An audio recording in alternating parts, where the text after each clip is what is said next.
Hello and welcome to our channel. My name's Jade. I'm Matthew. And this is Keeping Up with the Kennys.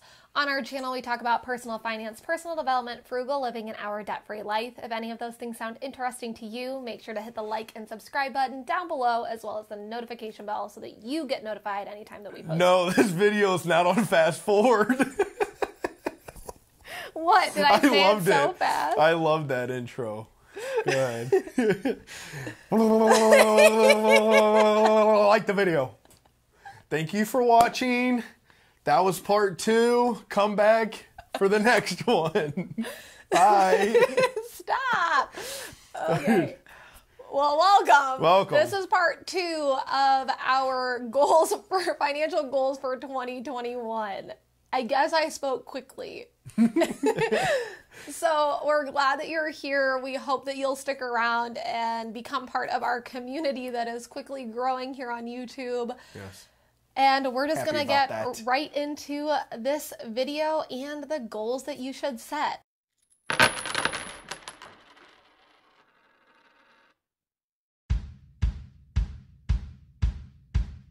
Number 1 is to set career goals for yourself. So I think it's really easy to either A, get out of high school, or B, get out of college or your tech school or whatever. You get into your job, you get into the groove, and you just kind of coast through life after that. Yeah. This isn't saying don't be content in what you have. Yeah. Definitely always be content and appreciative and humble about where you're at. It can always be better and it can always be worse. Yeah, but start setting goals for yourself. Ask for a raise at work. If you have reasons for why you deserve more money, ask for it. Ask for the raise. Ask for, a bonus or whatever. If you feel like you're worth more and they can't give it to you, yeah, quit or find a different position, a different job. Move jobs. That's okay. Your life is your life, and that company is going to replace you the second that you leave. I've always been a very loyal person, and now I'm starting to look at it as my career and my job I go to make money to live outside of work. And where is going to allow me to do that the best, and what road and what way am I going to take for me and my growth? Do what's best for you, yourself, and your family. At the end of the day, that is what matters. I don't know who would disagree with that. So do what you got to do, because you'll leave, they'll fill the spot. So set some good career goals for yourself. To be happy. Don't worry. Be happy. All right, so the second goal that we're going to talk about in part 2 and 2, is to create or somehow obtain a second source of income. So apply for a second job, outsource your skills or the labor, or sell things, whatever it may be. Find, create, develop, whatever you need to do, get some more income coming in, and that will benefit you in every way all around. The other part of this is if you have hobbies that you can make money from, turn those hobbies into a business. If you love working out, become a personal trainer, even if it's for your friends, even if it's not a ton of money. Yes, you can make tons of money later on, but start off with just training your parents, training your friends, your coworkers, whatever. If that's a true passion of yours, go for it. If you enjoy making things, like you sew and you can make outfits for people and make your own clothing line or your own purses and handbags that you sell on Etsy, whatever your hobby is and passion is, start it as a little business for yourself. Yeah, and that's a great point, because we were talking about this the other day. So put in the comments if 2020 was a bad year.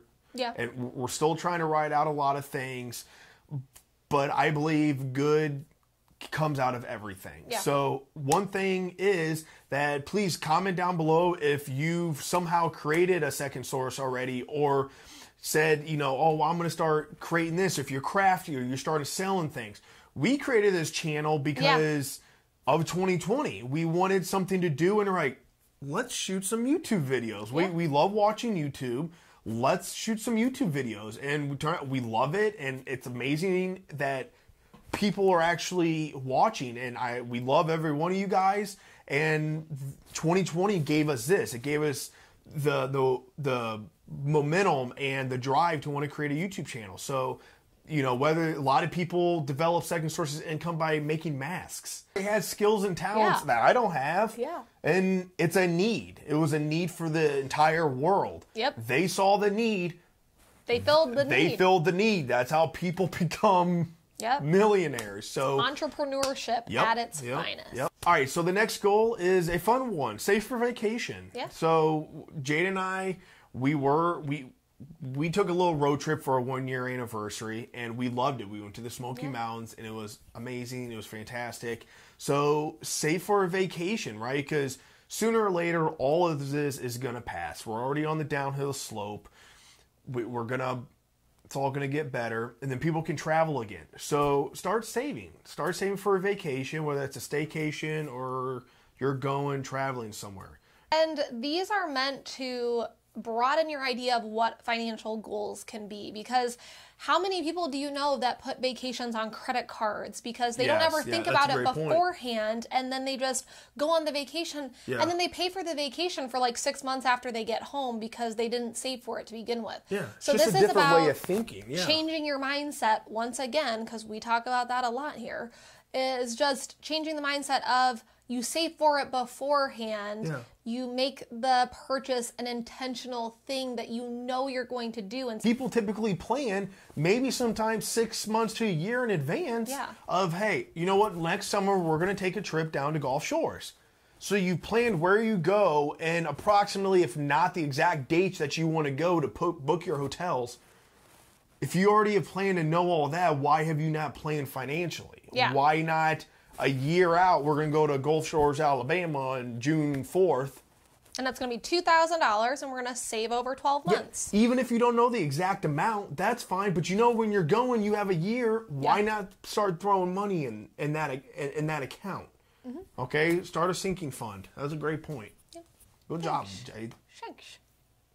All right, so the next goal is for people with kids, or people like us, we're starting to think about this as being a goal for ourselves, is to save for your children's college. So whether that be creating just a high interest savings account for them, or buying CDs, or an actual fund like a 529 that is actually set up for education. We have another video about that from when we did our baby step breakdown series earlier last year. Not CDs like you buy, if you don't know what she's talking about. CDs are just kind of like a high interest savings account, but you can't touch the money when it sits in there. You're not, for however many years. Down. And that's a great goal to set for yourself, is to start saving for your children's future. I know that as soon as we have a baby, we're making one, because you have to have a kid in order to start one of these, because otherwise I would start one now and be like, my future kid, I'm going to make one. Why as well? Let's start throwing money in there and have it max out. But you can't until they're actually here. So we shall wait. No children. But Ryan and Lisa, if you want to open some up, we will give you money for our niece and nephew for their college, because they're our kids right now. Very much. So, but definitely a really good goal to think about this year. Alrighty, so the next goal is to, once you achieve that specific goal of your saving for a vacation or your down payment or your emergency fund, do not touch it. Don't touch it, because then it's kind of all in vain, right? Like you saved up that money for that purpose. Keep it for that purpose. So especially don't take an emergency fund and put that into a vacation fund. Worst case scenario, but you could do the opposite. You know, if life was really getting tough, don't go, well, no, I can't take that for my vacation fund. We're not eating this week. Don't do that. But if you got your emergency fund, max it out and keep it there. Do not touch it unless it is an emergency. Okay, it's very easy for people to start transferring money back and forth, and then it's just a slippery slope. Again, I speak from experience. I did the same thing many a times. well, I'll save this up. I'm not going to touch it. Oh, well, I really want to buy this thing, and I move some money over. I'll put money back once I get paid again. Once I get paid.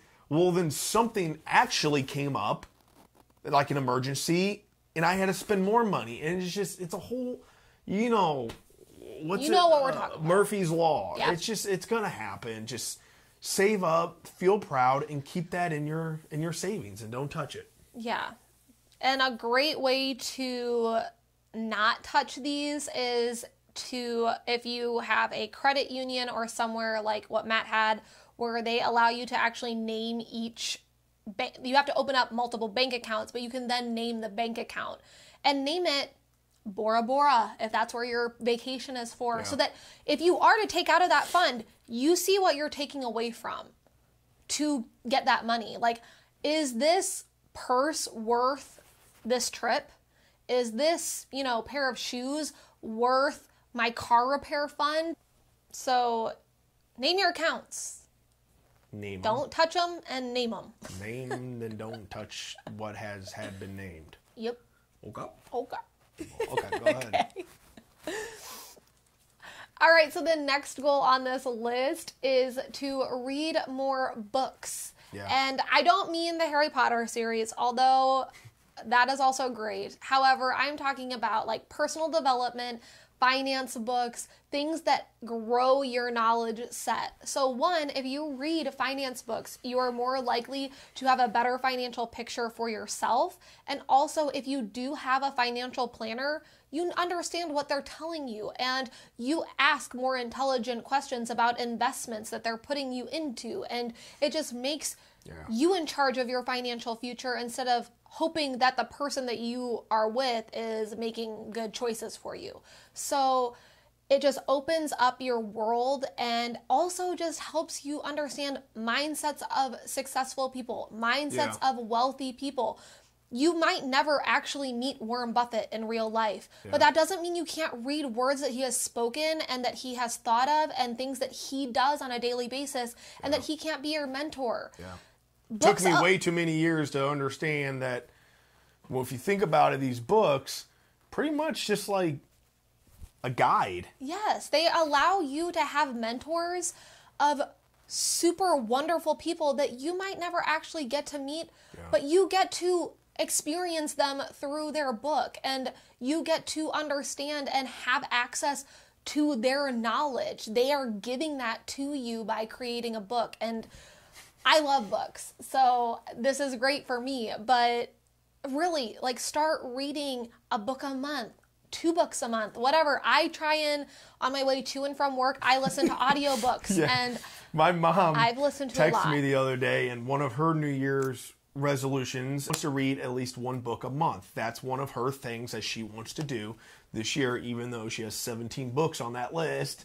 But it's, take my mom, you take her, very smart people, they read a whole bunch. So thanks, baby.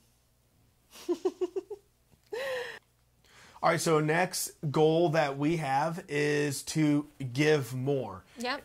In all sense of the word. Now, we are church-going people. We're Christians, so we tithe. Church-going people. Yeah, we tithe. So we tithe, and whether if that's tithing or charity or your time or donating finances to any charity out there, right? Just give more in every way because it feels good to give to other people in need, and it feels good. So give your time, donate, go out there, volunteer, and just help make a difference.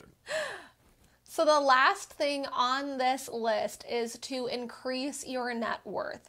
And that can be paying down your mortgage or increasing your investments, whatever it is that starts negating what you have owing to people and what you have as assets. My word, that sounds like paying off debt. It sure is paying off debt. So, Jay, are you saying that if I pay off debt, that I immediately become wealthier? Sure do. That does make sense. It does. It do make sense. You have less debt, you become more wealthy. So yes, this is something that is huge. it kind of encompasses quite a few goals that we have talked about, whether it be your emergency fund, paying down debt, paying down your mortgage, saving up a down payment. All of those encompass increasing your net worth. Yeah. So the more that you have saved in different areas, because paying down your mortgage also means that you have more equity in the home. So that is an asset. Paying off your debts is increasing your debt to income ratio and therefore increasing your net worth. So just work towards whatever goals that get you there, whatever avenue that you need to work on it. You've got it. We believe in you. Yep. Comment down below what you're going to work on this year. We would love to hear about it. I think that wraps up this video. So we hope that you enjoyed this one. We are the Kennys. We post once a week on personal finance, personal development, frugal living, and our debt-free life. If any of those things sound interesting to you, make sure to hit the like and subscribe button down below, as Happy well New as Year the again. notification bell so that you get notified anytime that we post new videos. Yep. And yes, Happy New Year. We can't wait to start this new year with you all and in this community. So we will see you guys next time. Thank you. Bye. Bye.